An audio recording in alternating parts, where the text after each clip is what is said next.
So what's up naman po mga katambay, at ngayong araw to ay i-share po natin sa inyo ang ating travel or ang ating trip papuntang Malamawi Island. Okay, ang White Sand Beach po ng Malamawi. Okay, ang pride po ng Isabela Basilan. Okay, ang Malamawi Resort.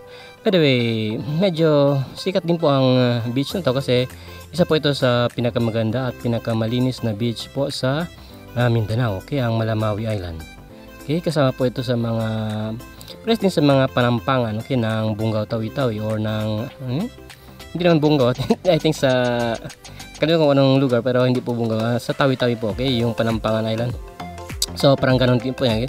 Isa po siyang White Sand Beach ang Malamawi Resort. So pasensya na po kayo kung halimbawa hindi natin na direct audio yung ating recording kasi po ay napakaaga po kaming umalis. Okay, ngayon po ay paalis na tayo sa Basilan, sa Zamboanga City. Okay, papuntang Basilan na po yan via Roro. Okay, via Roro kasi yun lang po ang barko. Okay, papunta doon sa Isabela Basilan ay meron pong Roro. Meron din mga irregular na boat lang. Okay, lagto itong sinakyan natin parang wala atang Roro. Okay, parang pero nagkakarga po sila ng mga motor, ng mga kotse. Okay, papuntang Basilan.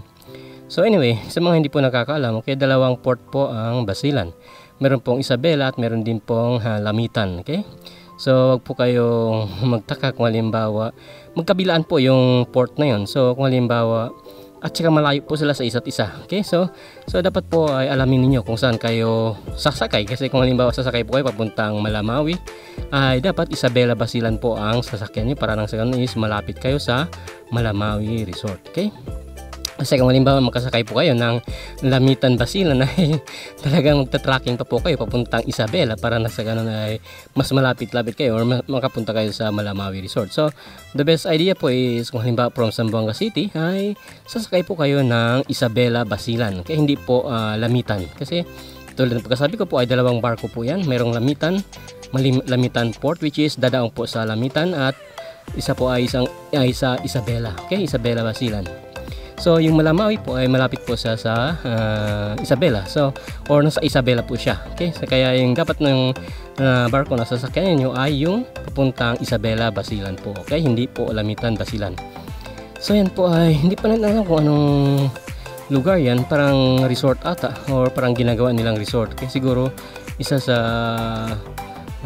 bagong resort na ginagawa po yan sa Basilan.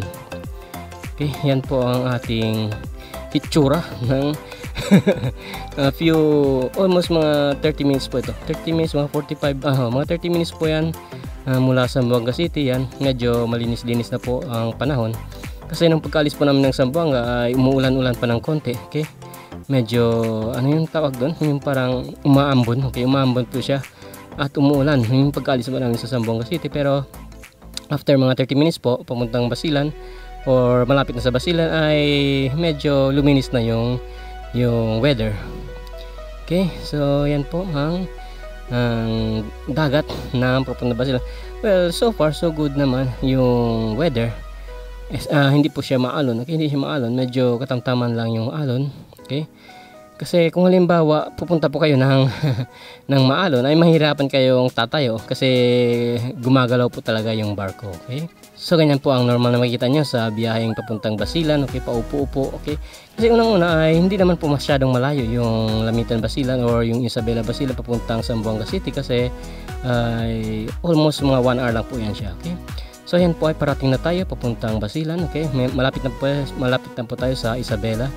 Yan, pag makita nyo po yung mga kabahayan na yan. Okay, parang Bungaw rin. Okay, or parang mga parang Bungaw, parang mga hulog rin. So kung halimbawa malapit na kayo ay makikita niyo yung mga bahay-bahay na sa gilid ng lugar. Okay, ng Isabela. So kung makikita niyo na po yung mga bahay-bahay na yan, ibig sabihin ay malapit na yan sa port. Okay, so yan ay padaong na po yung ating barko papuntang Isabela Basilan. Okay, so pasensya na po kayo kung halimbawa hindi tayo naka-direct record talaga kasi napakaaga po ng araw na yun. Okay, by the way, ito po ay January 4. Okay, January 4, Saturday po. Okay, Saturday yung alis natin papuntang early morning po yan. Okay, hindi na kami kasakay ng first trip kasi yung first trip ay I think mga 5:30. Okay, 5:30 aalis na or 5:45 ganyan to.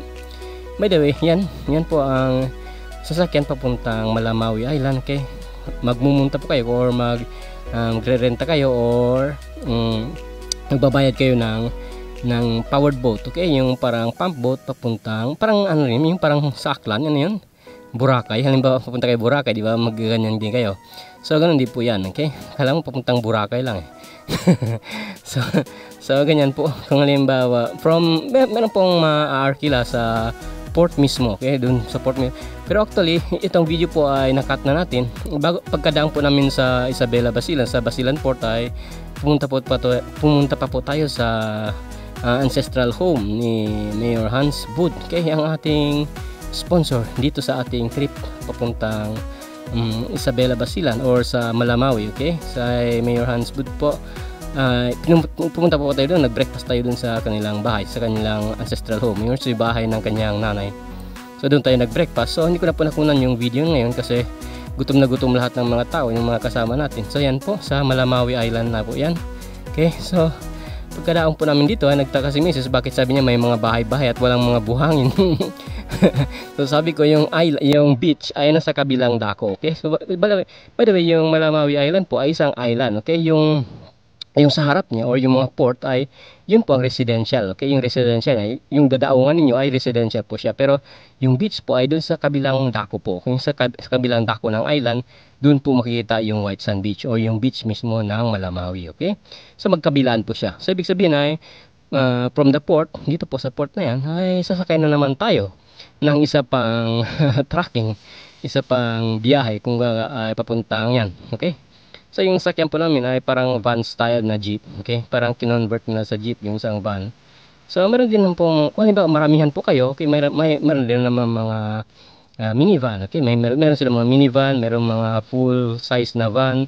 Pero kung halimbawa kukunti lang po kayo, pwede halimbawa 3, 4 lang kayo, pwede po kayong mag-habal-habal or yung backside rider, okay. Meron din po siya, marami po sila doon. At mababait naman po yung mga driver doon, okay. So kumbaga ay mga normal na tao lang po, yung mga normal residente lang po sila doon na nagtatrabaho, okay. So yan, kung sabi kung halimbawa maramihan kayo, ay mas maganda na mag-arkila kayo or magrenta kayo ng malaking car tulad ng yan, yung nasakyan natin, parang van po yan, na converted van siya.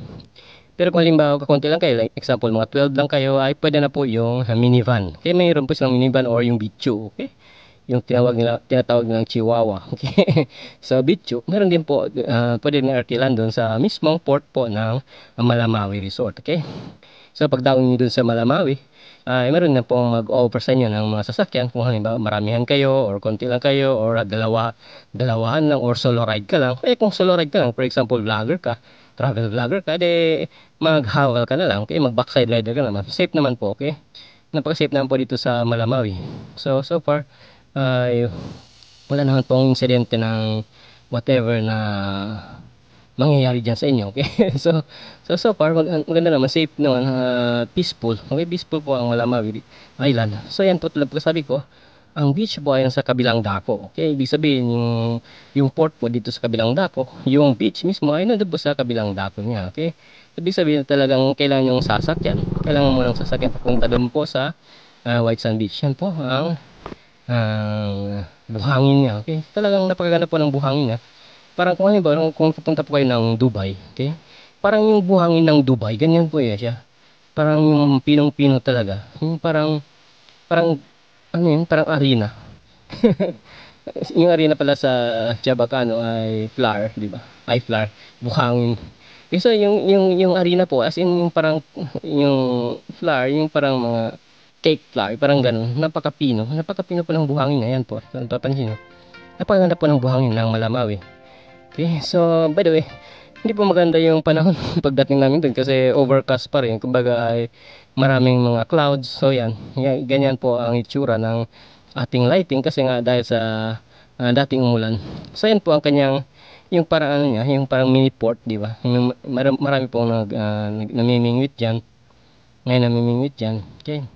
Kung halimbawa gusto niyo mag-swimming, gusto niyo mag-dive diyan, pwede naman po, hindi naman bawal. So pwede pwede kayo mag-dive diyan. By the way, malalim na po sa area nito, okay? Dito sa area nito ay malalim na. Kung halimbawa gusto niyo mag-dive, gusto niyo mag-swimming ng malalim-lalim ng konti, punta kayo dito at pwede kayong tatalon diyan. Pwede kayong mag-dive tulad ng pagkasabi ko. So, yan po ang infamous na bridge.